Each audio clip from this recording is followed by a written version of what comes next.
राजस्थान में कड़ी सुरक्षा के बीच वोटिंग की शुरुआत सुबह 7 बजे से शाम 6 बजे तक डाले जाएंगे वोट्स। 3 दिसंबर को वोटों की गिनती।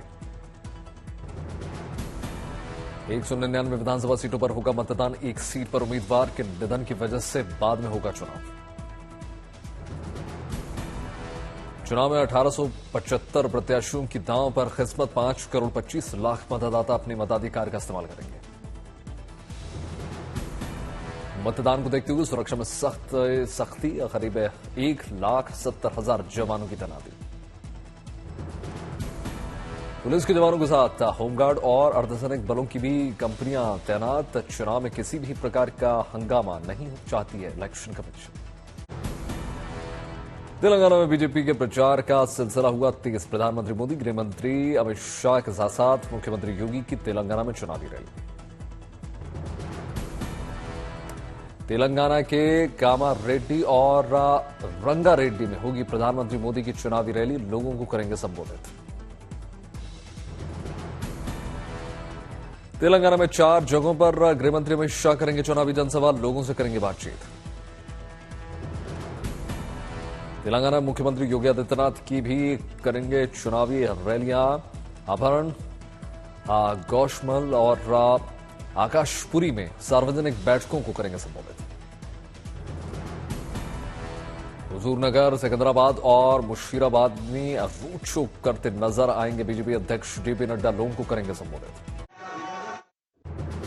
बढ़ने के बजाय ये पीछे जाने लगा और तेलंगाना में परिवारवाद को पनपाने का काम किसी ने किया तो बीआरएस के नाम पर केसीआर के परिवार ने किया।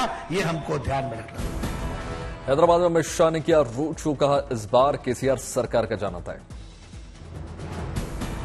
तेलंगाना में बोले अमित शाह, कहा केसीआर सरकार सबसे भ्रष्ट सरकार है, हम उन्हें जेल भेजेंगे। स्पर्धा में है और इस बार केसीआर की सरकार जाना निश्चित है और भारतीय जनता पार्टी विजयी। रंगारेड्डी में अमित शाह का रोड शो। कहा बीआरएस सरकार ने तेलंगाना को कर दिया बर्बाद। तेलंगाना में रक्षा मंत्री राजनाथ सिंह ने भी झोंकी अपनी पूरी ताकत। मेडचल में रैली की। बीजेपी के साथ साथ कांग्रेस ने भी बढ़ाया चुनावी अभियान की तैयारियां। आज राहुल गांधी और प्रियंका गांधी वाड्रा तेलंगाना के अलग अलग शहरों में करेंगे चुनावी रैली। कांग्रेस पार्टी ने की राहुल गांधी को चुनाव आयोग के नोटिस की आलोचना। कहा किस किस को नोटिस भेजेगी आयोग। बैंकॉक में विश्व हिंदू कांग्रेस 2023 का आयोजन। आरएसएस प्रमुख मोहन भागवत का बयान, विश्व एक परिवार है और हम सभी को बनाएंगे आर्य। मोहन भागवत ने कहा आज की दुनिया लड़खड़ा रही है। 2000 वर्षों से दुनिया ने खुशी, आनंद और शांति के लिए बहुत सारे प्रयोग किए, लेकिन कोई संतुष्टि नहीं मिली। चुनाव आयोग में एनसीपी के दोनों गुटों को लेकर हुई अहम सुनवाई। शरद पवार, सुप्रिया सुले रहे मौजूद। राजौरी मुठभेड़ को लेकर महबूबा मुफ्ती का मोदी सरकार पर हमला। बोली घाटी में शांति के सरकार के दावे झूठे। कानपुर पहुंचे धीरेन्द्र शास्त्री का हुआ ढोल नगाड़ों के साथ स्वागत। उत्तर प्रदेश में हलाल प्रोडक्ट बैन को ठहराया सही। स्कूली पाठ्यक्रम में रामायण को शामिल करने के विरोध करने वालों पर बरसते हुए धीरेन्द्र शास्त्री ने कहा इनकी ठटरी बात हो। ये विरोध करने वाले रावण के खानदान के हैं, इनकी ठटरी बारो। हिंदुओं के देश में रामायण नहीं पढ़ाई जाएगी। हिंदुस्तान में राम के राष्ट्र में अगर रामचरितमानस नहीं पढ़ाई जाएगी तो क्या पाकिस्तान में पढ़ाई। दिल्ली में सजे साहित्य तो और कला के सबसे बड़े मंच का आज दूसरा दिन। जुबिन नौटियाल ने अपनी गायकी से बांधा समा। आयोजन में आप भी हैं साधन। इंडिया टुडे की वाइस चेयरपर्सन कलीपुरी ने किया साहित्य आज तक का शुभारंभ। लोगों की उमड़ी भीड़। साहित्य आज तक के मंच पर बोले संजीव पालीवाल, इश्क करना जितना आसान, उसे लिखना उतना ही मुश्किल। साहित्य आज तक 2023 का मंच सज चुका है। ओटीटी में द रेलवे मैन के स्टार कास्ट ने शिरकत की। दिल्ली के मेजर ध्यानचंद नेशनल स्टेडियम में शब्द सुरों का महाकुंभ साहित्य आज तक 2023। जारी। मनोज मुंतशिर ने मंच से कहा, स्याही लग जाए तो किताब मत फेंको, सिर्फ वो पन्ना फाड़कर फेंक दो। आम आदमी पार्टी सांसद संजय सिंह की न्यायिक हिरासत बढ़ी। दिल्ली की राउस एवेन्यू कोर्ट ने 4 दिसंबर तक बढ़ाई न्यायिक हिरासत। दिल्ली शराब नीति में मनी लॉन्ड्रिंग के आरोप में ईडी ने संजय सिंह को किया गिरफ्तार। मामले में जल्द दाखिल की जाएगी सप्लीमेंट्री चार्जशीट। राघव चड्ढा ने राज्यसभा से निलंबन को दी चुनौती। राघव चड्ढा की याचिका पर 1 दिसंबर को सुप्रीम कोर्ट में होगी सुनवाई। डीपफेक कंटेंट को लेकर सरकार का बड़ा फैसला। सूत्रों के हवाले से खबर, डीपफेक की निगरानी के लिए अधिकारी नियुक्त होंगे। जालंधर में किसानों के खत्म किया गया प्रदर्शन। मुख्यमंत्री भगवंत मान के साथ बैठक के बाद प्रदर्शन खत्म करने का ऐलान। गोरखपुर में फिर वंदे भारत ट्रेन पर हुआ पथराव। बीते 4 महीने में चौथी बार पत्थरबाजी की शिकायत। दवा निर्माण में आत्मनिर्भर भारत की नई उड़ान। भारत में बनाई जाएंगी दुनिया की कई दुर्लभ और गंभीर बीमारियों की दवाएं। कम होगी कीमतें।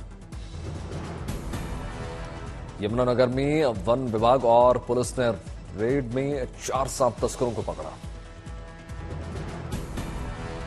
दिल्ली की हवा में घुला जहर, एक्यूआई स्तर गंभीर श्रेणी में बरकरार।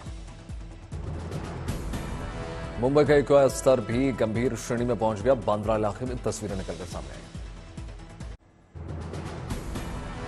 उत्तर कश्मीर रेस्क्यू ऑपरेशन अंतिम चरण में। ऑगर मशीनों के आगे फिर से नई दिक्कतें। मलबे में 14 मीटर की ड्रिलिंग बाकी। मजदूरों के रेस्क्यू को लेकर एनडीआरएफ की फुल प्रूफ प्लानिंग। जवानों ने रिहर्सल किया।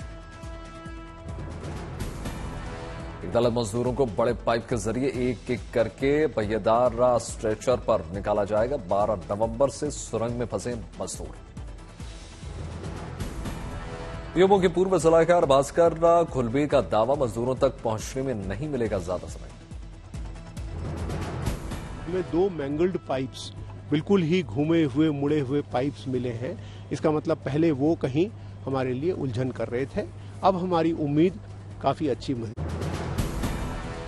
टनल के अंदर जाने के लिए भेजे जाएंगे 6-6 मीटर के 3 पाइप। विशेषज्ञों के मुताबिक पाइप के जरिए बाहर आएंगे मजदूर। आपातकाल स्थिति के लिए हवाई मार्ग से ले जाने की भी व्यवस्था। बाहर आते ही सबसे पहले मजदूरों को दी जाएगी उचित मेडिकल सुविधा। सुरंग में चल रहे राहत एवं बचाव कार्यों पर सरकार की नजर। प्रधानमंत्री मोदी ने मुख्यमंत्री धामी से रेस्क्यू पर जानकारी दी। एजेंसियां भारत सरकार की हों, राज्य सरकार की हों, सब मिलजुल कर इस ऑपरेशन को चला रही हैं। जल्दी ही हमें उम्मीद है भगवान की कृपा से कि जल्दी से जल्दी ये ऑपरेशन पूरा होगा। हमारे मजदूर भाई सभी बाहर आएंगे। 14 दिन बाद भी मजदूरों की तबीयत बिल्कुल ठीक है। पाइप के जरिए दोनों टाइम पहुंचाया जा रहा है खाना। पंजाब के अबोहर हल्के में एम्बुलेंस चालक और उसके सहयोगी ने एम्बुलेंस में करवाई प्रसूता की सफल डिलीवरी। अस्पताल लाते समय अधिक पीड़ा होने की वजह से डिलीवरी कराई। सांसद नवनीत राणा ने अपने घर पर पारंपरिक रिवाज से तुलसी विवाह को संपन्न किया। धार्मिक परंपरा निभाते हुए उल्लास से मनाया उत्सव। मध्य प्रदेश में चुनावी नतीजों से पहले महाकाल की शरण में पहुंचे मुख्यमंत्री शिवराज सिंह चौहान। विधि विधान के साथ अर्चना पूजा। हिमाचल में कल से 28 नवंबर तक मौसम के खराब होने की संभावना। 27 नवंबर को हिमाचल की ऊंचाई वाले इलाकों में हल्की बर्फबारी का अनुमान। शीतलहर की चपेट में श्रीनगर। कोहरे की सफेद चादर में लिपटा शहर। राजौरी एनकाउंटर में शहीद लांस नायक संजय बिष्ट का पार्थिव शरीर पंचतत्व में विलीन। उनके पैतृक गांव रातीघाट में हजारों लोगों ने नम आंखों से विदाई दी। शहीद कैप्टन शुभम गुप्ता का पैतृक गांव में अंतिम संस्कार। छोटे भाई ने मुखाग्नि दी। शहीद कैप्टन प्रांजल का पार्थिव शरीर लाया गया बेंगलुरु। राज्यपाल और मुख्यमंत्री ने श्रद्धांजलि दी।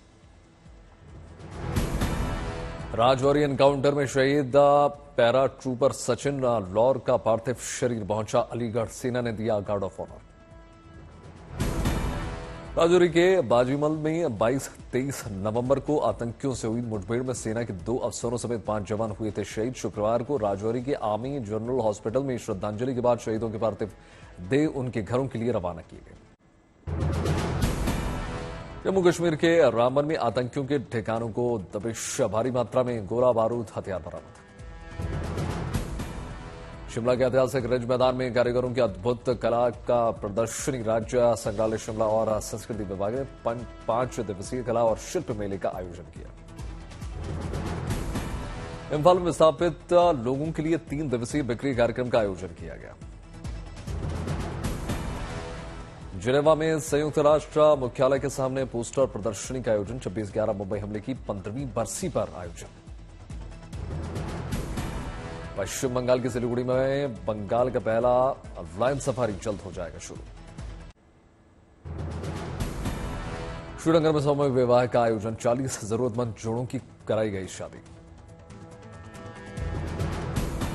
दिल्ली के गुरुद्वारा रकाबगंज से तीर्थ यात्रियों का जत्था पाकिस्तान के लिए रवाना। गुवाहाटी में गुजरात सरकार ने किया कार्यक्रम का आयोजन। गुजरात को औद्योगिक राज्य की ताकत के तौर पर दिखाने का कवायद। T20 सीरीज के दूसरे मैच के लिए इंडिया और ऑस्ट्रेलिया की टीम पहुंच चुकी है तिरुवनंतपुरम पर। रविवार को दोनों टीमों के बीच भिड़ंत। 5 मैचों की T20 सीरीज में भारत ने जीत के साथ किया है आगाज। पहले मैच में ऑस्ट्रेलिया को 2 विकेटों से मात देकर सीरीज में बढ़ाई बढ़त। रामलला की प्राण प्रतिष्ठा पर मुख्यमंत्री योगी आदित्यनाथ का बड़ा बयान। कहा 22 जनवरी को भव्य राम मंदिर में रामलला विराजेंगे। गोरखनाथ मंदिर परिसर में आंवले के पेड़ के नीचे मुख्यमंत्री योगी ने किया प्रसाद ग्रहण। योगी अन्नप्राशन और गोद भराई कार्यक्रम में हुए शामिल। मुख्यमंत्री ने नौनिहालों और महिलाओं को उपहार भेंट किए। योगी ने गोरखपुर वासियों को दी 175 करोड़ की विकास कार्यों की सौगात। गोरखपुर विकास प्राधिकरण की 116 परियोजनाओं का किया शिलान्यास उद्घाटन। योगी ने कहा विकास के रथ पर सवार गोरखपुर 6 साल में 55 लाख गरीब परिवार हो गए हैं लखपति।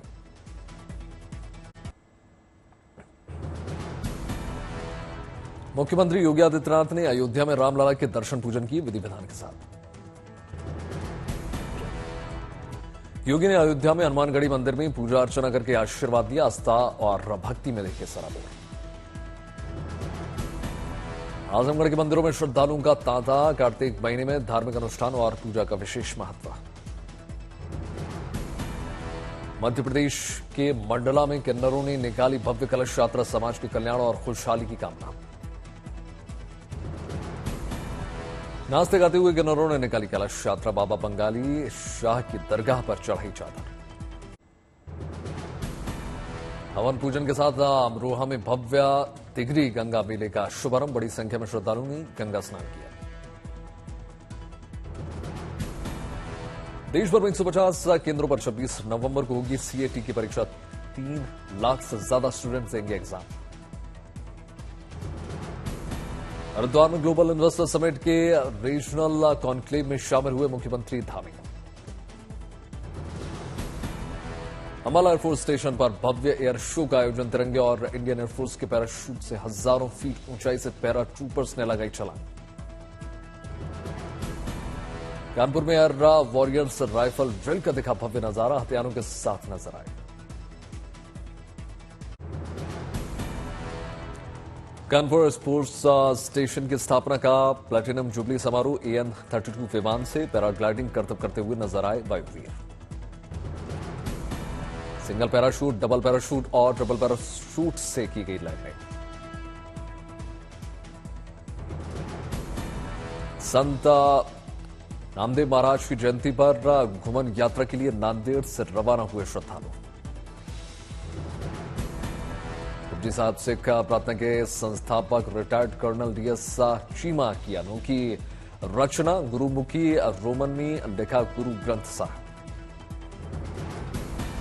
सोनीपत में दीनबंधु छोटूराम विश्वविद्यालय में छोटूराम जयंती पर कार्यक्रम का आयोजन और राज्यपाल बंडारू दत्तात्रेय और मुख्यमंत्री मनोहर लाल खट्टर ने शिरकत की।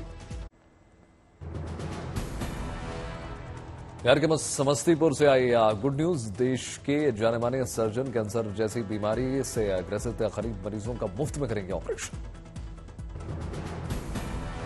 आज से association of surgeons of India Bihar chapter को 2 दिवसीय सम्मेलन। नांदेड़ के किसान नंदकिशोर गायकवाड़ लोगों के लिए बना मिसाल। 10 एकड़ बंजर जमीन पर उगाए 50 तरह के पौधे। अनार, अमरूद, जामुन, चीकू, सीताफल समेत तमाम फल। लोगों को ट्रैफिक नियम के प्रति जागरूक करने का लखनऊ ट्रैफिक पुलिस का अनोखा तरीका। यमराज, जिराफ और कछुआ बनकर ट्रैफिक नियमों को पालन करने की अपील करवा रहे हैं। हमास से छोड़े जाने के बाद सभी बंदूकों ने इजरायल के इलाके में किए प्रवेश। गाजा में युद्ध विराम के पहले दिन हमास ने इजरायल के 13 बंदूकों समेत 24 को किया रहा। रिहा के बाद बंदूकों के परिजनों में खुशी की लहर। इजरायली झंडा लहराकर और गाना गाते हुए लोगों ने जताई खुशी।